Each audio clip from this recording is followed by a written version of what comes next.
Hello students, welcome to AKS IAS. In this video, we'll be discussing about universal social security as part of our discussion on contemporary issues and essay perspectives. As you all know, the lockdown necessitated by the COVID-19 pandemic has caused misery to almost all sections of the society. But the vulnerable sections, especially that is, the people below the poverty line, the migrant workers, have been the most affected due to this lockdown.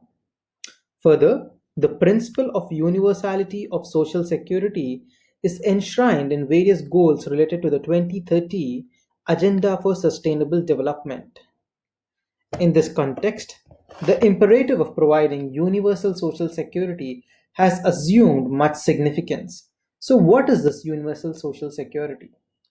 According to the ILO, that is the International Labour Organization, social security is a comprehensive approach designed to prevent deprivation as well as give assurance to the individual of a basic minimum income for himself and his dependents and to protect the individual from any uncertainties. So the ILO defines social security as these are the elements. Number one, it is to prevent deprivation and assure a minimum income for the particular person and his dependents, as well as protect them from any kind of uncertainties and exigencies. It also comprises of two elements. What are they? Number one is the right to standard of living.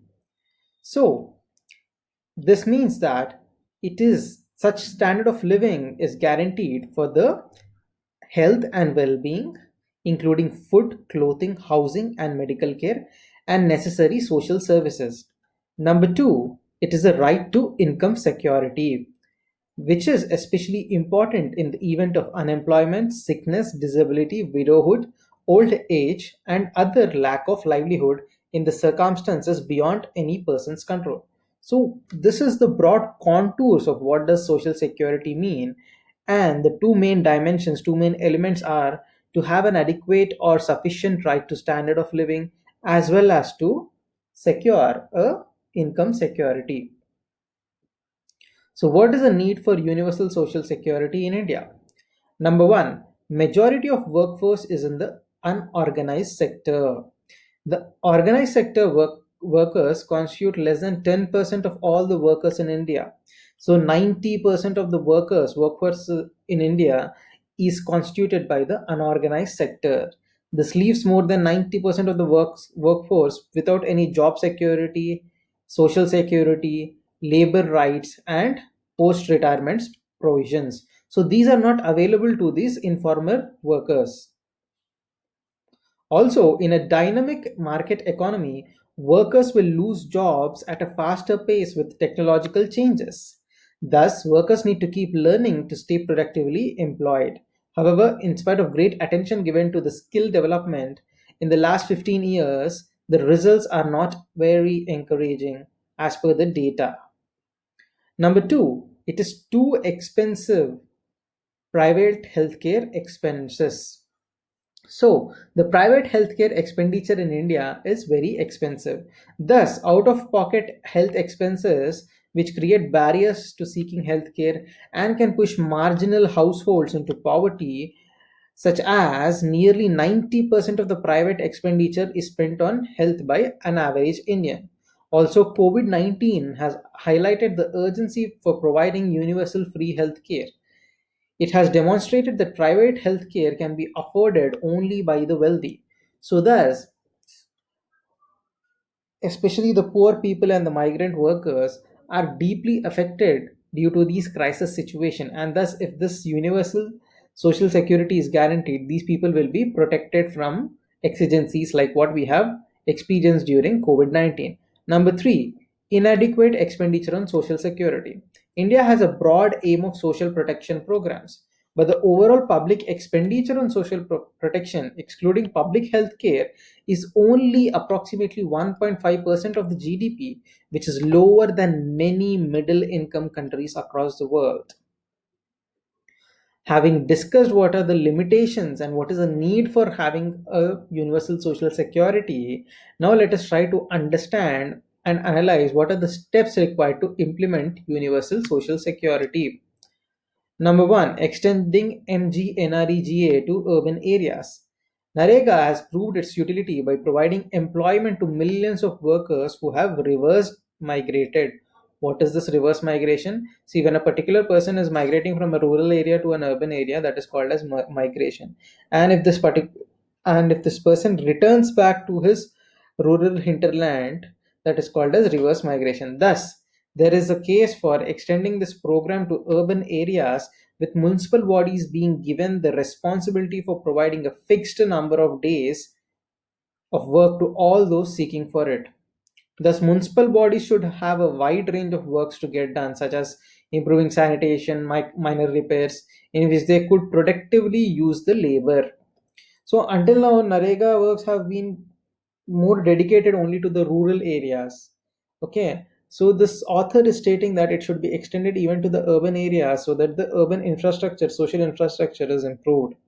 Also, MGNREGA scheme in the urban areas can be framed to attach on the job skill development. Next, skill development via learning with earning model. What is this? The principle of learning while earning should be more vigorously applied to improve India's skill development systems. The best way to learn useful skills on the job is supplemented with offline modules, which has been the successful approach of governments and employers in Germany and Japan. The principle of on the job learning supplemented with government supported training can be applied to clusters of small and medium enterprises. That way, not only can the physical infrastructure be improved in rural and urban areas, but human capabilities can also be simultaneously developed. Next is to provide universal health coverage. There is a need to establish the Ayushman Bharat National Health Agency at all levels of governance for management of the Pradhan Mantri Jan Arogya Yojana. Also, greater autonomy to public hospitals is required to use claims money generated under the PMJAY to improve facilities, purchase the necessary drugs or tests, and provide performance based incentives to the staff. There is a need to review and iron out the challenges with the business model of Gen Aushadhi stores to ensure that they can function as self sustaining entities and scale up rapidly across the country. The state must also provide the infrastructure and make doctors and facilities accessible. Also, digital technologies, telemedicine, pharmacy chains of generic drugs, promotion of healthier lifestyle, and greater use of trained nurses and paramedics can improve the healthcare and lower the cost dramatically. In this context, the target of raising the share of expenditure on healthcare to 2.5% of the GDP, as envisaged by the National Health Policy 2017, in the next 2 years would be a good beginning. So, what is the conclusion that we can draw over here? The author concludes by stating that the need for universal social security is highlighted by the various provisions in the Indian Constitution, like the Directive Principles of State Policy, which envisages the state to provide public assistance to all sections of the society, including the vulnerable sections.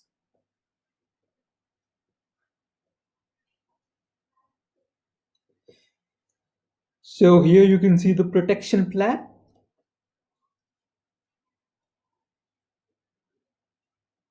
So, this is the protection plan of the Labor Ministry's comprehensive social security plan. This is to be implemented in three phases over 10 years. In the first phase, the focus will be on health security and retirement benefits. The next phase, it will be on unemployment benefits. In the third phase, it will focus on other welfare measures. So, the major target groups would be the destitute and people below the poverty line and workers in the unorganized sectors. Also, there would be a National Social Security Council to regulate the scheme. So, this is the overall draft vision of the Labor Ministry so as to provide universal social security or comprehensive social security. So, based on the discussion that we had, we'll try to note down a question for the mains examination. Income support with skill improvement and good health care for all are essential for a universal social security system in India.